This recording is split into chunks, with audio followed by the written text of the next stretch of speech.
나라의 질서가 세워지기 위해서는 그 나라 나름대로의 법이라고 하는 것이 있습니다. 한 공동체가 질서 있게 진행되기 위해서는 공동체 안에 규칙이나 규약이라고 하는 것들이 들어 있습니다. 우리가 모든 것을 잴 때 정확한 치수를 알려주는 것을 위해서는 자라고 하는 것을 사용하게 됩니다. 무게를 우리가 정확하게 재기 위해서는 저울이라고 하는 것을 사용하게 되죠. 세상에는 삶에 따라서 어떤 정확한 측정을 하는 것들이 나름대로 다 있음을 보게 됩니다. 이렇다고 하면은 우리의 삶에도 분명한 잣대가 필요하다고 생각합니다. 특별히 우리가 믿음으로 살아가는 우리 그리스도인이라고 부르는 우리에게도 분명한 삶의 잣대가 필요한데, 성경은 그 삶의 잣대를 성경이라고 대답을 줍니다. 사람이 잣대가 분명하지 않으면 혼란하고 흔들릴 수밖에 없는 것을 너무 잘 압니다. 우리가 그리스도인이 이 세상에 살면서 이 세상의 다른 사람들보다 다른 모습으로 살기 위해서는 분명한 분별력을 가지고 살아야 되는데, 분별력을 위한 잣대가 우리의 모두에게는 필요하다고 하는 것입니다. 오늘 본문의 말씀은 우리에게 이러한 것을 깨우쳐 주기 위해서 기록하여 주님이 주신 말씀이 되는 것입니다. 본문은 안식일에 일어난 내용을 소개하고 있습니다. 안식일은 유대인들이 지키는 바로 우리가 주일과 같은 날인데, 유대인들은 금요일 저녁부터 토요일 저녁까지를 안식일로 지킵니다. 이 안식일에 예수님과 제자들이 밀밭 사이로 지나가시다가 고만 제자들이 시장하여 미리삭을 잘라 먹었습니다. 이 광경을 보았다는 바리새인들이 예수님께 질타합니다. 보시오, 당신의 제자들이 안식일을 하지 못할, 즉 안식일을 하지 않아야 될 일을 했다고, 즉 안식일을 범했다고 질타했습니다. 제자들이 안식일을 범했으니 이들은 가뜩이나 주님을 따라다니면서 주님에게 뭔가 허점이나 빈틈을 찾으려고 했던 사람들이 바로 이것을 기점으로 해서 예수님께 질타하기를 시작했습니다. 안식일의 법에 의하면 안식일에는 타작을 해서는 안 됩니다. 미리삭을 자르거나 보리삭을 잘라서는 안 됩니다. 안식일에는 바느질해서도 안 됩니다. 안식일에는 옷고름을 매도 안 되고 풀어도 안 됩니다. 안식일에는 램프에 불을 켜도 안 됩니다. 안식일에는 머리를 잘라도 안 되고 안식일에는 1km 이상 가도 안 되는 이 나름대로의 안식일의 법 규정들이 정해져 있고, 그 당시에 바리새인과 유대인들이 이것을 철저히 지켜왔던 모습을 보게 됩니다. 그런데 안식일에는 타작을 해서는 안 되는데 제자들이 그 미리삭을 잘랐기 때문에, 타작하는 행위를 했기 때문에 안식일을 범했다라고 지적하고 질타하는 것이죠. 여러분, 율법을 철저히 지키는 바리새인들을 볼 때 예수님의 제자들이 미리삭을 잘라 먹었다고 하는 것은 안식일에 해서는 안 될 일을 했다고 생각했기 때문에 질타하는 것이죠. 예수님께서는 저들의 의도를 아시고 이렇게 말씀하셨습니다. 나는 자비를 원하고 제사를 원하지 아니하노라 하신 뜻을 너희가 알았더라면 무지한 자를 정죄하지 아니하였으리라. 인자는 안식일의 주인이라 하시니라 라고 주님 말씀하시면서, 안식일 법 규정은 구약의 율법을 모세에 의해서 주어졌는데 모세에 의해서 주어진 것이 아니고 장로들의 유전입니다. 말하자면은 안식일은 바로 이런 날이다 라고 율법에 주신 말씀에 의해서 더 구체적인 세칙을 마련했습니다. 그래서 사람들이 그 세칙에 의해서 살아가도록 하는 세칙을 마련하다 보니 여기 율법에 기록된 안식이라는 본 의도는 상실돼 버리고 세칙이 그 자리에 앉게 된 것입니다. 즉 본질은 빠져버리고 비본질이 그 자리에 서게 되었다, 이 말입니다. 예수님 당시에 많은 사람들, 특별히 여기 있는 종교 지도자들은 율법의 본뜻은 상실해버리고 그 율법의 본뜻을 통해 나온 여러 가지 가지와 같은 세칙을 통해서만 그걸 붙잡고 안식일을 이렇게 지키는 것이다 말했던 사람들이었기 때문에 이런 관점에서 예수님을 평가한 것을 보게 됩니다. 여러분, 우리가 중요한 것은 예수님께서 정말 하나님께서 원하시는 것이 무엇일까? 즉 율법의 정신이 무엇일까? 안식일이라면 안식일의 의미가 진정 무엇인가? 또 안식일에 하나님께 예배드리면 예배의 진정한 의미가 무엇인가? 이것을 우리가 먼저 알고 그 예배나 안식일이나 율법의 정신과 의미를 본뜻을 정확히 알고 그 다음에 본뜻에 의한 신앙의 잣대가 이루어지는 것이 중요하다라고 하는 것입니다. 여러분, 율법의 정신이 무엇인가요? 율법의 정신은 사랑입니다. 왜입니까? 우로 하나님을 사랑하라 그랬습니다. 아래로 내 부모를 공경하라. 부모를 공경하는 것도 사랑의 근거에서 하는 겁니다. 남의 아내를 탐내지 말아라. 이것도 이웃에 대한 사랑과 존중이 여기는 마음이지요. 모든 율법의 정신을 볼 때는 사랑에 관해서 말씀하고 있습니다. 그래서 로마서 13장 10절에 그러므로 사랑은 율법의 완성이니라. 율법의 완성은 사랑이라고 말씀하고 있습니다. 사랑, 이것이 율법의 정신이고 율법의 잣대라고 하는 것입니다. 예배도 마찬가지입니다. 율법으로 보면 예배는 형식입니다. 그러나 예배는 형식이 아닙니다. 어떤 형식과 절차를 통해서 예배가 드려지느냐, 이것이 먼저 중요한 것이 아니고 어떤 마음과 어떤 정신을 가지고 하나님께 예배를 드리느냐, 이게 중요한 거죠. 나 자신을 하나님께 드리는 사랑의 행위가 예배 아닙니까? 하나님 나를 사랑하셨고 나 하나님 너무 사랑하고 하나님 좋습니다 해서 드려지는 어떤 행위가 예배예요.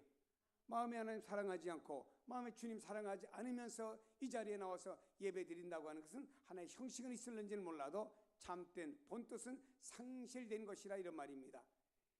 여러분, 이것이 되지 않고 형식만 살아있는 이스라엘 백성을 향해서 이사야 선지는 이렇게 탄식하며 외쳤습니다.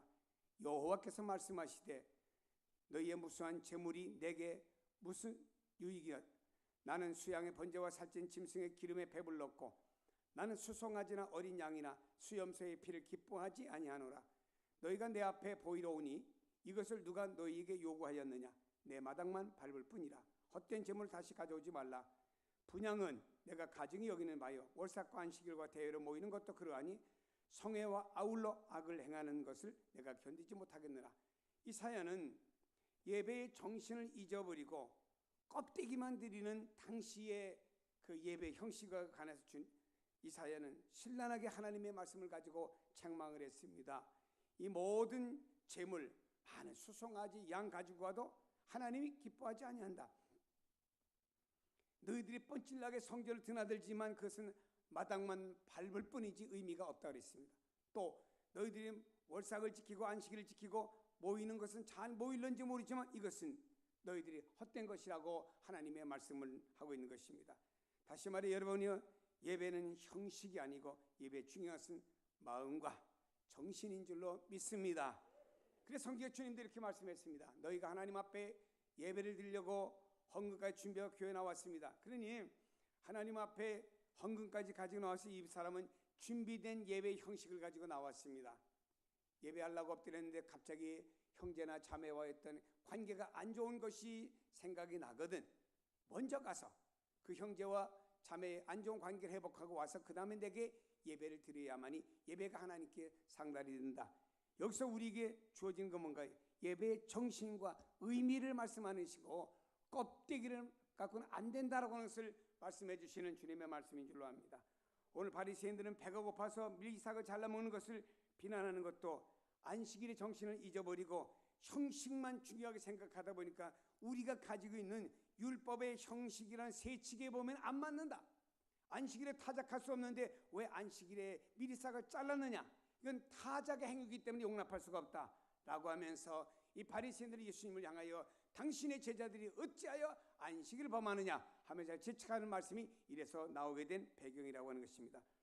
여러분, 여기서 우리는 예수님에게 의해서 분명한 신앙의 잣대를 다시 한번 가져야 됩니다.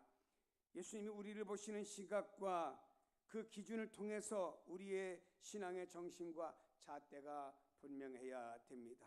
여러분, 우리가 믿음의 사람으로서 가장 무엇을 소중하게 두어야 되겠느냐? 마가복음 8장 36절에 보니 사람이 만일 온 천하를 얻고도 자기 목숨을 잃으면 무엇이 유익하리요 했습니다. 생명이 천하보다 귀하다 이런 뜻 아닙니까? 이것이 바로 성경에 가리키는 정신이고 잣대라고 하는 것입니다. 예수님 지금 하나님 앞에서 그리고 사람들이 진정으로 소중한 것, 더 선한 것이 무엇이냐 이것을 주님은 말씀하고 있습니다. 그것은 바로 사람의 생명이라고 하는 것입니다. 예수님은 생명에 관한 문제를 제일 우선순위로 여겼습니다. 그래서 이 문제에 관해서 바리새인들에게 예를 들어서 말했습니다. 구약의 성경을 한 것을 소개하겠다. 다윗이 높 땅에서 진설병을 먹은 사건이 예를 들면서 무엇이 소중하냐, 이것을 주님이 이 바리새인들에게 묻는 것입니다. 자, 바울이라고 하는 인물이 있습니다. 다윗이라는 하는 인물이 있습니다. 사울에게 쫓겨서 높 땅에 갔습니다. 먼 길 오다 보니 그 병사들이 허기가 지고 지쳐 있었습니다. 그래서 다윗은 그 땅의 제사장인 아히멜렉에게 가서 우리 이 부하들이 먹을 것을 좀 달라고 요청을 했습니다. 먹을 것이 없었습니다. 이때 제사장 아히멜렉은 말하기를 성전에 진설된 진설병밖에 없습니다. 이 떡은 뭐냐면은 안식일이 되면은 떡을 만들어 갖고 성전에 갖다 이렇게 놓습니다. 안식일에. 그리고 안식일이 지나면 이 떡은 제사장들만 갖다 먹습니다. 제사장들 집에 있는 하인이나 이런 사람들은 먹을 수가 없습니다. 그런데 이 제사장은 이걸 갖다가 자기들이 먹는 것이 당시 율법으로 볼 때는 맞지만 너무 굶주리고 허기져 있는 생명을 불쌍히 여겨서 아히멜렉은 그 떡을 갖다가 자기들이 먹어야 될 떡을 갖다가 진설된 진설병을 갖다가 그 다윗과 그 부하들에게 주었다 이 말입니다. 이건 뭔가요?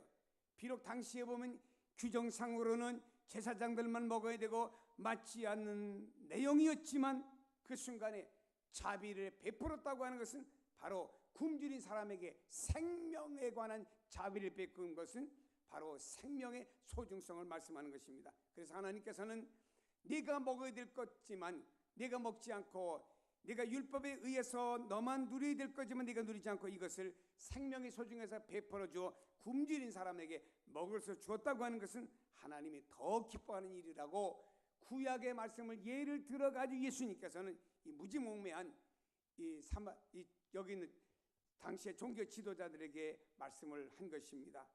또 예수님께서는 이렇게 말씀하십니다. 비유로 말씀합니다.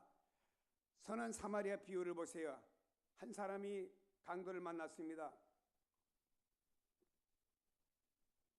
그를 보고 치료해 준 사람은 사마리아 사람이죠. 제사장도 레위인도 그 길을 그냥 지나가다가 강도 만난 사람을 보고 외면했습니다.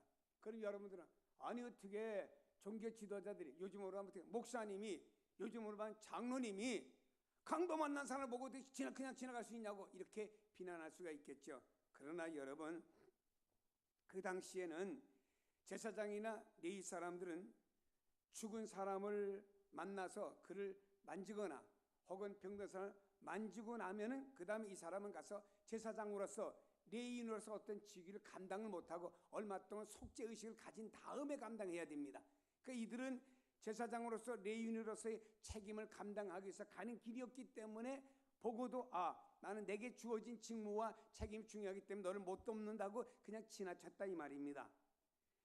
생명이 죽어가는데도 하나님께 드리는 제사 집례를 우선 해야 되기 때문에 할 수 없다고 하는 이유로 이를 외면했다 이 말입니다. 그러나 유대인들이 원수같이 여기는 사마리아 사람이 그를 구하고 가까운 여관까지 가서 그를 부탁하고 치료해 준 자비를 베풀었습니다. 주님께서는 여기서 물었습니다. 자, 제사를 집례하는 것도 중요하고 다 중요하지만 지금 이 사람이 죽어가는 관점 속에 때 누가 중요하냐 이게 무엇이 중요하냐 이게 죽어가는 사람 우선 살리는 생명이 중요하지 않느냐. 그래서 여기 선한 사마리아 사람은 여기 있는 사람은 지금 강도 만난 사람 유대인입니다.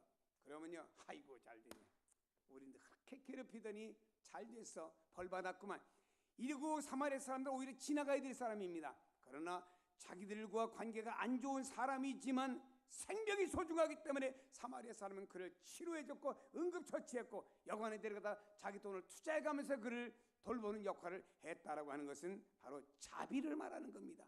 생명을 말하는 것입니다. 중요한 것이 무엇입니까? 생명입니다. 직무가 아닙니다. 이익입니까? 생명입니까? 사랑하는 여러분, 우리에게 정말 중요한 것이 무엇인가를 깨달아야 됩니다. 봄이 되면서 온 들녘에 풀들이 파릇파릇 솟아나고 꽃들과 아름답습니다. 얼마나 좋은지 몰라요. 근데 여러분 이것도 하나님께서 다 귀히 여기시고 들에 핀 들꽃 하나까지도 하나님 귀히 여기신다고 말씀하고 있습니다. 그러나 그 생명 하나까지 귀히 여기신 하나님께서 하나님의 형상으로 만든 우리 인간이라는 생명을 얼마나 귀하게 여기시겠습니까? 아담이 타락된 다음에 그의 아들이었던 가인과 아벨이 아담의 죄를 이어받아 갖고 그만 형이었던 가인이 아벨을 죽이게 되었습니다. 아벨의 피가 땅에서 호소했습니다. 하나님께서 가인아 가인아 불렀습니다. 여러분, 가인이라는 사람은 다른 사람의 생명을 해함으로 말미암아서 하나님께 벌받게 되었고 이 땅에서 유리방황하는 사람이 되었다라고 성경은 말씀하고 있습니다. 생명은 소중합니다. 생명의 주인은 하나님께 있는데 그 생명을 누가 손을 댈 수가 있겠습니까? 이 시대를 보세요. 이념이 다르다고 다른 사람의 생명을 소홀히 여기고 수많은 사람을 죽입니다. 종교가 다르다고 어떤 종교 집단의 특정적인 사람들이 다른 종교의 사람들을 수없이 죽입니다. 과거에는 말입니다. 어떤 사람이 몇 사람 죽었다면 그렇게 사람 죽었냐고 온 동네가 야단이었었는데 배에 침몰돼서 수백 명의 사람이 죽습니다. 비행기 사고로 수백 명의 사람이 죽어도 이 시대는 그런 일이 있었나 하고 생명에 대한 관심들이 점점 멀어지는 시대에 우리가 살고 있다 이런 말입니다. 많은 사람들이 생명을 소홀히 여기고 있습니다. 주님이 이 땅에 오신 이유는 우리에게 생명을 주시고 그 생명을 육신적인 것뿐만 아니고 영적인 생명을 더 풍성히 주기 위해서 이 땅에 오신 주님이신데 우리 안에 죽은 생명을 살려주기 위해서 오신 주님이신데 그 주님이 내 안에 계신다고 하면 우리는 이 땅의 모든 생명을 다 소중히 생각해야 됩니다. 난 사람의 생명이 소중하면 다른 사람의 생명도 소중한 것입니다. 요즘은요 세상이 악해지다 보니까 유치원 아이들도요 친구가 싸우다 마음에 안 드니까 너 죽여버리겠다 이럽니다. 무섭더라고요. 여러분, 이런 말이 어떻게 흔히 왔다 갔다 하는 시대에 우리가 살고 있습니까? 그러나 우리는 이런 생명은 그렇다 치고라도 예수 믿는 우리도 수많은 생명들을 죽이며 살대요. 나 그 사람 미워. 그 사람 진짜 싫어. 그 사람 지구촌에서 사라졌으면 좋겠어 라고 누군가를 싫어하고 미워합니다. 그러면은 주님은 우리에게 뭐라고 말씀합니까?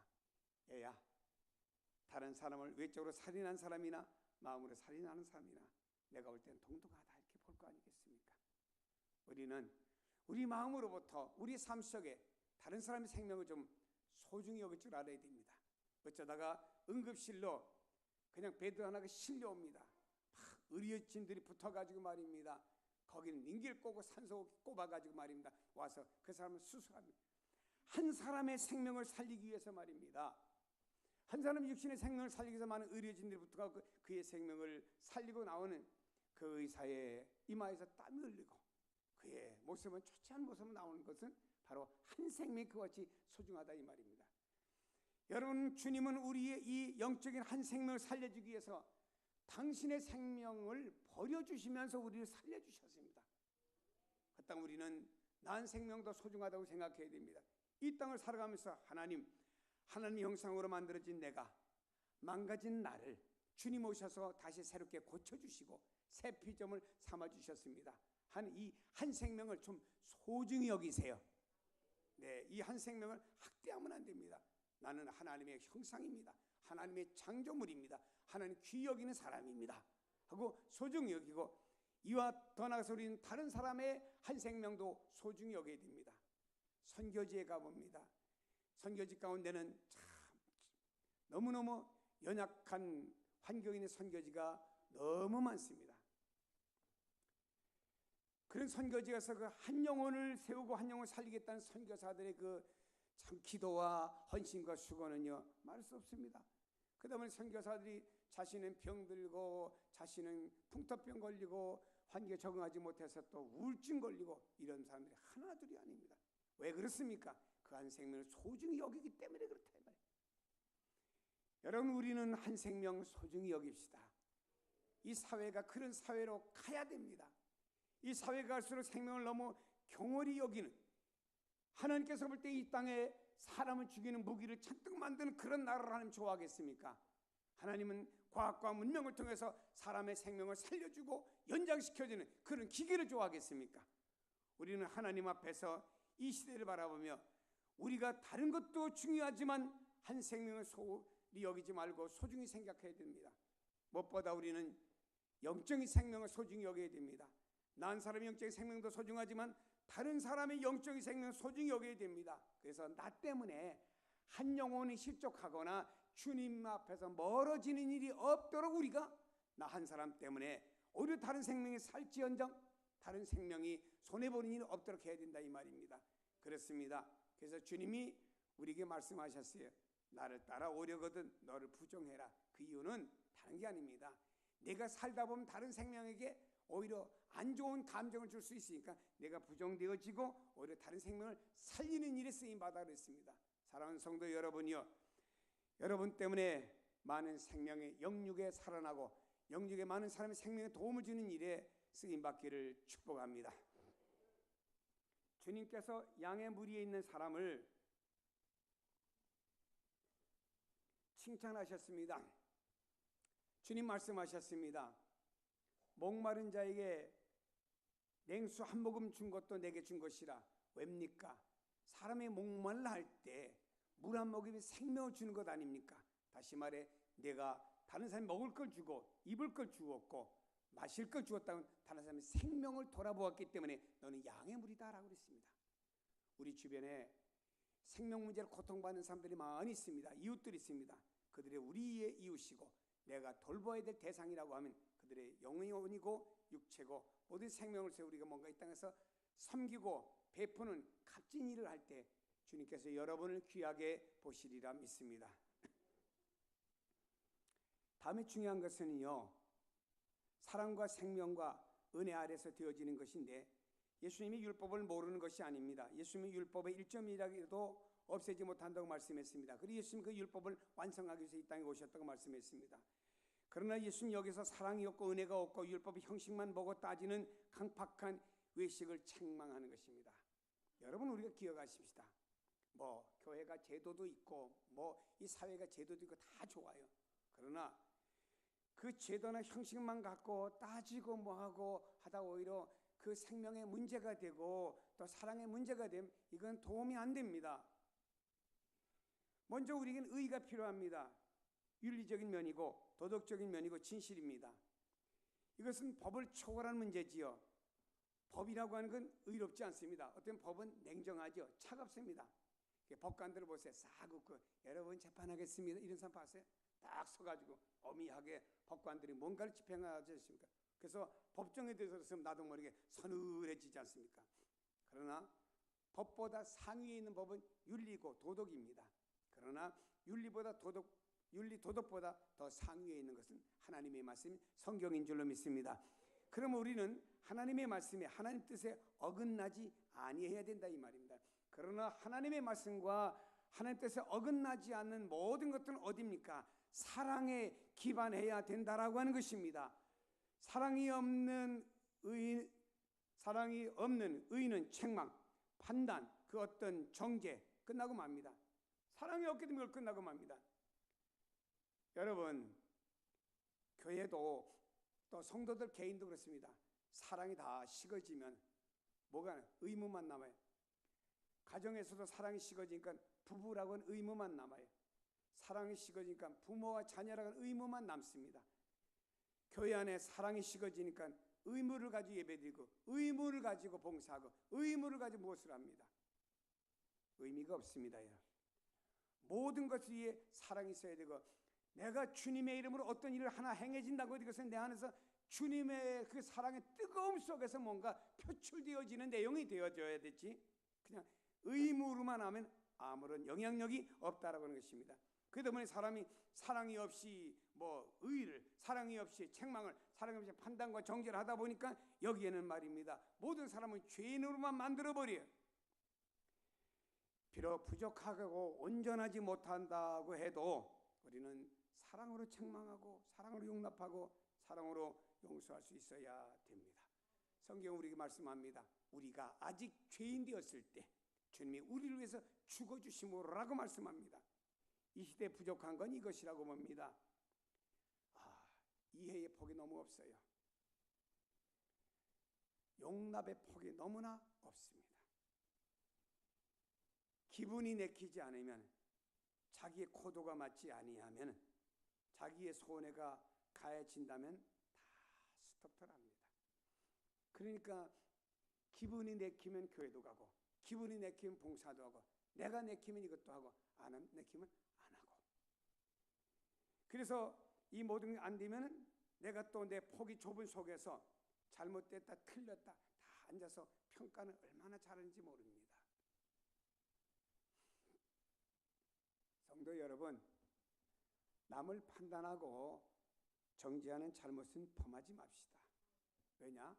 성경은 내가 누구를 판단하고 정죄하면 나도 그 사람과 동일한 죄를 짓는다고 성경은 말씀했어요. 자, 내가 기도를 많이 합니다. 새벽기도 1년 내내 빠지지 않고 철야기도 심지어 시간 나가서 기도원까지가 기도합니다. 기도 충분한. 그리고 가만히 보니까 교인 중에 다들 기도하지 않거든요. 저 사람은 집사가 기도도 안 하고 권사도 기도하지 않고. 그리고 평가하지 말라 이 말이에요. 기도하면은 자기나 기도하고 조용히 있으라 이 말입니다. 내가 봉사를 합니다. 근데 나는 그냥 뼈가 아플 수도 봉사, 다른 사람 봉사를 안 합니다. 왜 당신은 봉사하냐고, 당신 봉사, 그러지 말라 이 말이에요. 나하고 다른 사람 봉사하건 말건 그 사람이 주어진 은혜 따라 하는 거니까 내가 관여할 바가 아니라 이 말이에요. 또 나는 헌금을 열심히 합니다.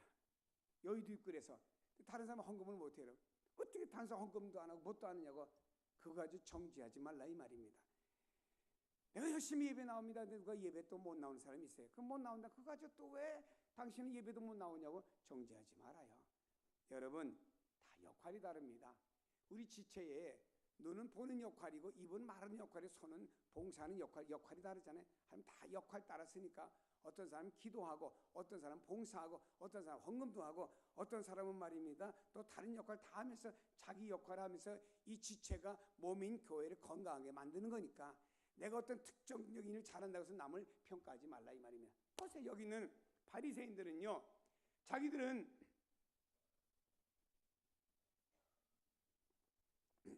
안식일을 잘 지키는 사람이었습니다.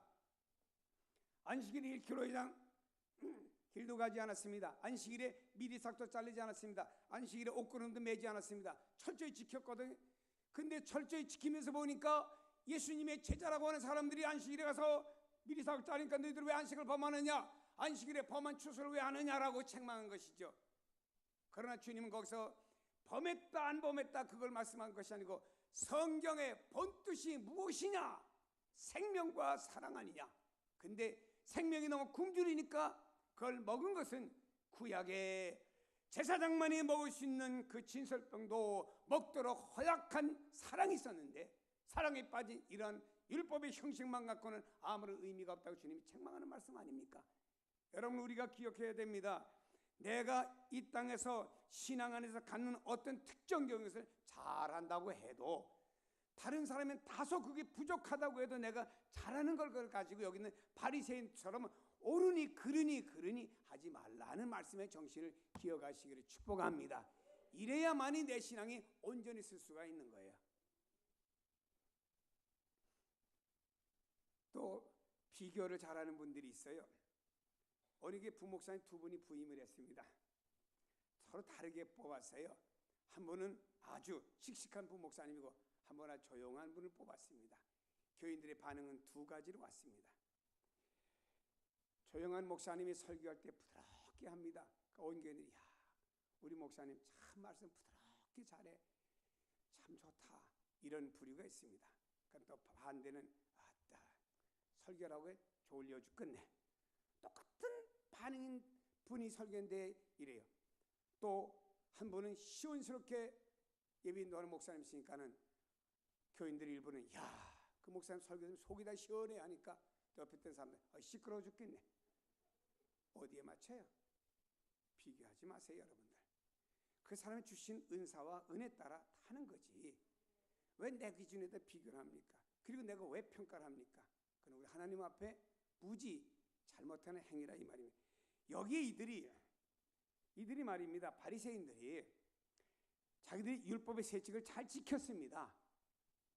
그리고 율법의 본뜻은 말이 생명과 사랑이거든요. 그러면서 제자들이 그 밀삭을 잘라서도 그래, 우리는 잘 지켰지만 세칙은 이렇지만 생명이 소중하기 때문에 저 잘라 먹을 수밖에 없었어 하고 생각했으면 이들이 사랑의 반응을 보였을 거라 이 말입니다. 저들은 자기들의 신앙의 잣대로 딱 짜가지고 율법이라는 잣대, 그것도 장로들로부터 만든 세칙이지 성경의 본뜻과는 상관이 없이 만들어진 것을 성경처럼 가지고 말입니다. 그거 가지고 사람의 잣대로 재기 시작했다 이 말입니다. 이러니까 주님께서는 아니다. 당신들이 모든 삶의 기준과 모든 것은 성경이다. 성경의 잣대를 가지고 재야 된다. 성경은 뭐냐? 성경은 다른 게 아니다. 생명이고 사랑이다. 이것을 바리새인들을 깨우쳐주는 말씀이 오늘의 말씀인 줄로 믿기를 바랍니다. 그래서 교회는 말이에요, 바로 이렇게 가야 됩니다. 교회 나름대로 세칙도 있고 성도들이 신앙생활하다 보면 나름대로의 기준이 있잖아요. 이것을 가지고 이 사람을 보고 저 사람을 보다 보면 안 맞아요. 그러나 우리가 생명이 소중해. 육신의 생명도 영적인 생명도 소중해. 내가 그리스도의 사랑을 가지고 보면요, 다를 안고 갈 수 있는 이런 우리가 되게 되는 줄로 믿으시기를 바랍니다. 그래서 교회는 좀 예수님처럼, 예수님이 겟세마네 동산에서 제자들에게 내림 십자가집니다. 오늘 주님 부탁했습니다. 너무너무 고민이 되어 죽겠다. 기도 좀 해달라고. 밤새 잠잤습니다. 잠에 쥐어쩔 줄 모르는 주님의 제자들을 바라보시면서 주님 하시는 말씀이, 그래, 마음에는 원이로되 육신이 약하도다 이해하여 주셨어. 그러니까 새벽기도 못 나오시면 그거 잘 써잡수셔.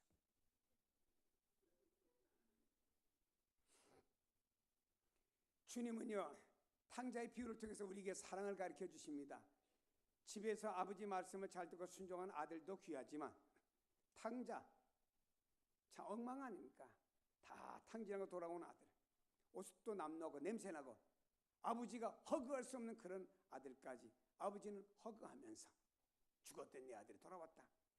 주님은 사랑으로 있는 모습 그대로 받아주셨는데 우리는 만일에 그런 말이에요, 사람을 놓고 큰 아들은 말입니다. 아버지, 저 아들을 왜 환영합니까? 아버지 재산도 탕진했는데 저 아들은 어쩌고 저쩌고 했지 않습니까?